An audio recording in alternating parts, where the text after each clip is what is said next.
شروع اللہ کا نام لے کر جو بڑا مہربان نہایت رحم والا ہے۔ اے ایمان والو، اپنے معاہدوں کو پورا کرو۔ تمہارے لیے چرنے والے مویشی حلال کر دیے گئے ہیں بجز ان کے جو تمہیں پڑھ کر سنائے جاتے ہیں، مگر حالت احرام میں شکار کو حلال نہ جاننا۔ اللہ جیسا چاہتا ہے حکم دیتا ہے۔ مومنوں، اللہ کے نام کی چیزوں کی بے حرمتی نہ کرنا، اور نہ ادب کے مہینے کی، اور نہ قربانی کے جانوروں کی، اور نہ ان جانوروں کی جو اللہ کی نذر کر دیے گئے ہوں کہ جن کے گلوں میں پٹے پڑے ہوں،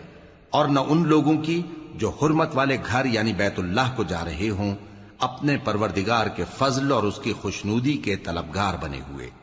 اور جب احرام اتار دو تو پھر اختیار ہے کہ شکار کرو، اور کچھ لوگوں کی دشمنی اس وجہ سے کہ انہوں نے تم کو مسجد حرام سے روکا تھا تمہیں اس بات پر آمادہ نہ کر دے کہ تم زیادتی کرنے لگو۔ اور دیکھو، نیکی اور پرہیزگاری کے کاموں میں ایک دوسرے کی مدد کیا کرو، اور گناہ اور ظلم کی باتوں میں کسی کے ساتھ تعاون نہ کرو، اور اللہ سے ڈرتے رہو۔ کچھ شک نہیں کہ اللہ کا عذاب سخت ہے۔ تم پر مرا ہوا جانور اور بہتا لہو اور سور کا گوشت اور جس چیز پر اللہ کے سوا کسی اور کا نام پکارا جائے، اور جو جانور گلا گھٹ کر مر جائے، اور جو چوٹ لگ کر مر جائے، اور جو گر کر مر جائے، اور جو سینگ لگ کر مر جائے، یہ سب حرام ہیں۔ اور وہ جانور بھی جس کو درندے پھاڑ کھائیں، مگر جس کو تم مرنے سے پہلے ذبح کر لو، اور وہ جانور بھی جو غیر اللہ کے آستانے پر ذبح کیا جائے، اور یہ بھی کہ پانسوں سے قسمت معلوم کرو، یہ سب گناہ کے کام ہیں۔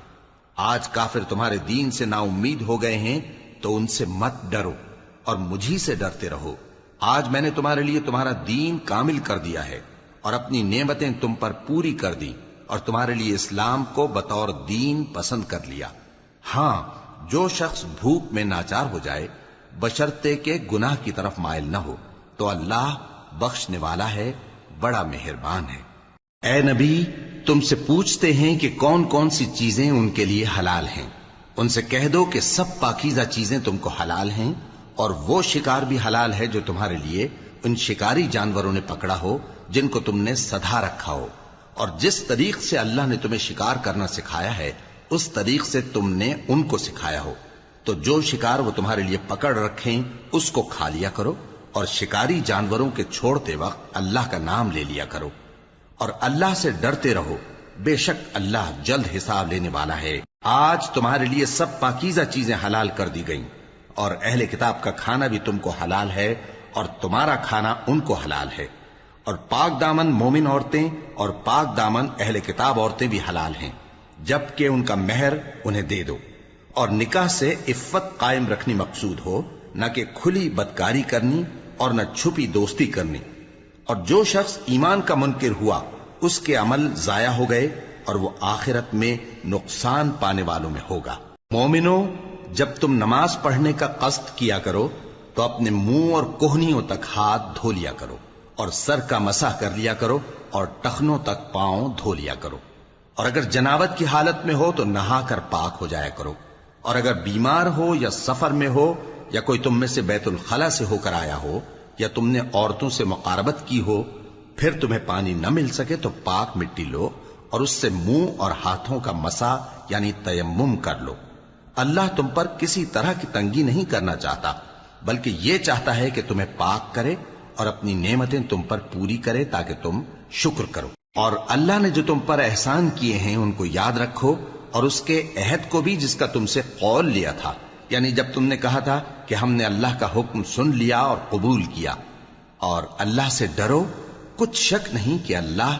دلوں کی باتوں تک سے واقف ہے۔ اے ایمان والو، اللہ کے لیے انصاف کی گواہی دینے کے لیے کھڑے ہو جایا کرو، اور کچھ لوگوں کی دشمنی تم کو اس بات پر آمادہ نہ کر دے کہ انصاف ہی نہ کرو۔